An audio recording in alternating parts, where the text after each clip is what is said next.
you guys, what's up? It is Coach Nye with Storytime with Nye. This is part 2 of It Can All Be So Simple. Part 1, we talked about letting go of things that we can't control. Part 2, we talking about let be, learning how to stay in your lane and mind your business. And also how to deal with people that love to mind your business for you. Because I don't know what it is. I've never been that chick to care enough about somebody's business to mind it for them. Because my business was always a lot of work. So I can't even imagine taking on somebody else's. I mean, there's so many people in my life that have been in my life or have come into my life or I've met or in my life that love to mind my business. And they get it all wrong every time, and I just let them carry on. Okay? So what happens when you're on your path and you're doing what you're supposed to do because you're tunnel vision? When you're on the right path and you're minding your business, you don't see the negativity. You don't see any of that. You're not going to stumble because you already have your goal set of where you're going. But the enemy will always bring that one person that's there to mind your business for you, create their own narrative about what your life is and how it came about and why you're doing the things that you need to do. And 9 times out of 10, it's a lie. Probably 10 times out of 10, it's a lie. It's something that they created to make themselves feel good because they can't figure out what you got going on because you're minding your business. So they create an illusion and then they spread that gossip. And people that believe it is because they want to believe something. It's always, I don't know why this is, but it's always fun to believe the lie than to believe the truth. People love to believe the lie instead of believing the truth. I'm more of a truth seeker. Don't come to me with nonsense because I want to know where you got it from. Because I'm going to call you out. That's how I am. But everyone is not like that. So how do you deal with people like that? How do you deal with people that love to mind your business? Okay, so I'll give you me. Well, for me, I learned to allow people to be people. I learned to, once you show me who you are, I believe you. Once you show me that you like to stir up mess, if I tell you the truth and you want to argue, because if I speak it, that means that I have the facts or I've seen it with my own eyes. And you want to go against me, I let you have it. I let you have it because there is no getting to you because you're one of those ones that the lie sounds more entertaining than the truth, so I'm gonna stick with the lie. But I wasn't always like that. I wasn't always that type of person. I would always, sometimes I would get irritated or I would act out or, I would say some things.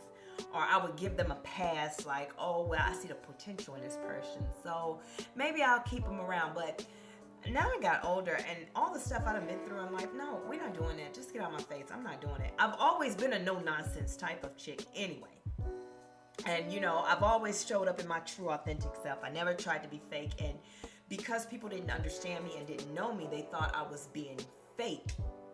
And then when they got to know that that's just who I am truly good-hearted, and I'm just an honest person, then it was, they come back with the apology and they come back with these things saying like, my bad, I thought, well, we've been around people or, most people. Hey, it's okay. This is who I am.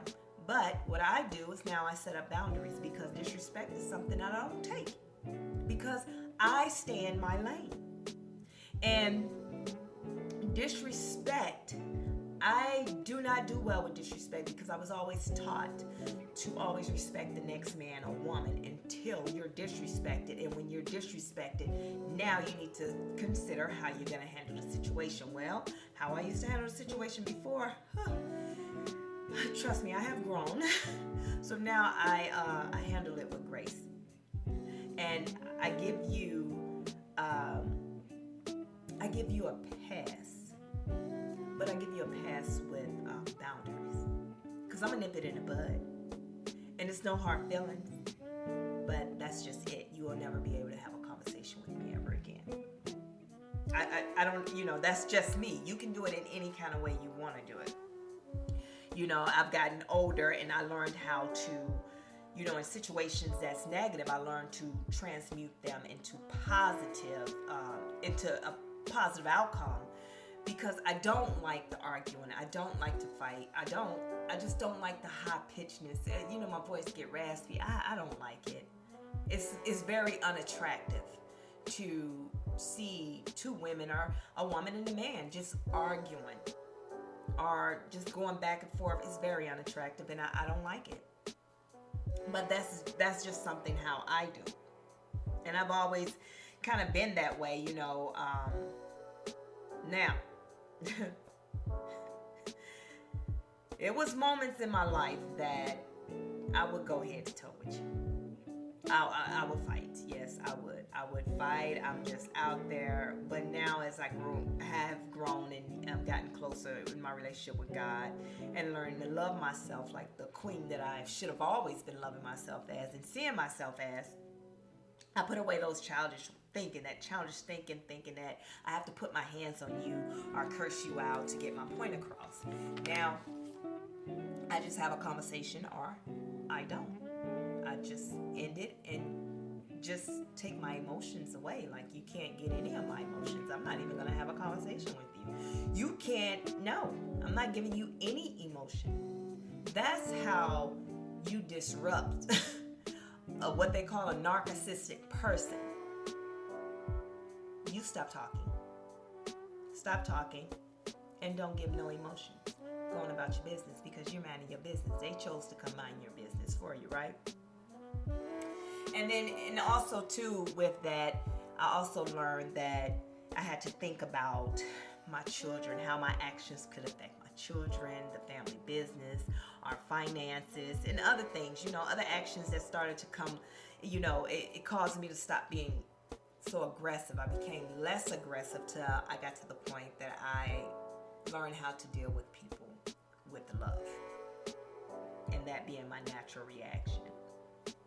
So during your self-love journey, you have to let go of what people think and say about you. As we discussed in part 1, people will do anything to pull you off a high horse that they put you on in their creative, negative mental space, in their mind, because you run rent-free in their mind. And if you don't think you do, trust me, when you're minding your business, you run rent-free in someone else's mind, because they cannot figure out what's going on with you. And so they put you on this high horse, and then they tear you down or create these false narratives and different things to make themselves feel good, so they can come around you. It makes them feel better so they can come around you. I mean, I always thought that was just so dumb. I mean, if that person irritates you so bad, you should not want to be around them, especially when they're minding their own business, right?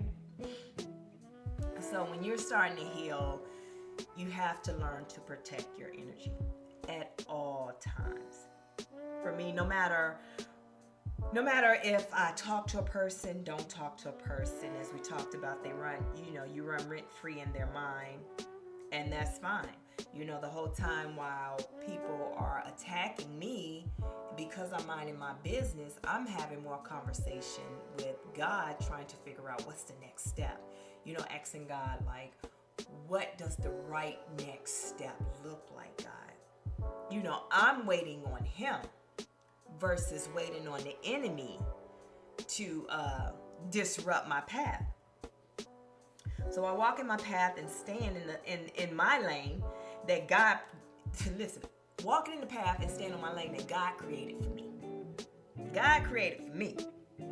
People, once again, the ones that like to mind your business, they would always say things like, well, if it was me, I would have done this. You should have did this. I'd have done this. And, my reaction used to be reckless. And what I mean by reckless is I would come up off my path to follow their path. And then I'm left out in the wilderness trying to navigate back to my path because they left me. And the reason why they left me, because they're on their path. And they know how to navigate in this wilderness because it's their path. So they left me because I don't know. This is not my lane. So yes, everything that I'm trying to build now is failing because this is not my path. I don't know. This is unfamiliar to me. This is not my territory. So then it would push me back a couple of years because I'm stuck. I'm stuck in a cycle and I don't know how to get out of it until I finally get to the point like, I surrender and God helped guide me back. But look where I could have been 2 years, 3 years from now if I would have just stayed on my path. And that's the most important thing, staying in your lane. The enemy job is to destroy and disrupt everything. His whole job is just to disrupt us. Anything that we have, that God have for us, the enemy is going to disrupt it and try and pull us off that path. But you have to learn to stay in your lane. If people want to mind your business for you, let them. You're not in control of what they do. What you do is you do what God tells you to do and let him shine through you. Let him show you off. You don't show yourself off. Let him show you off.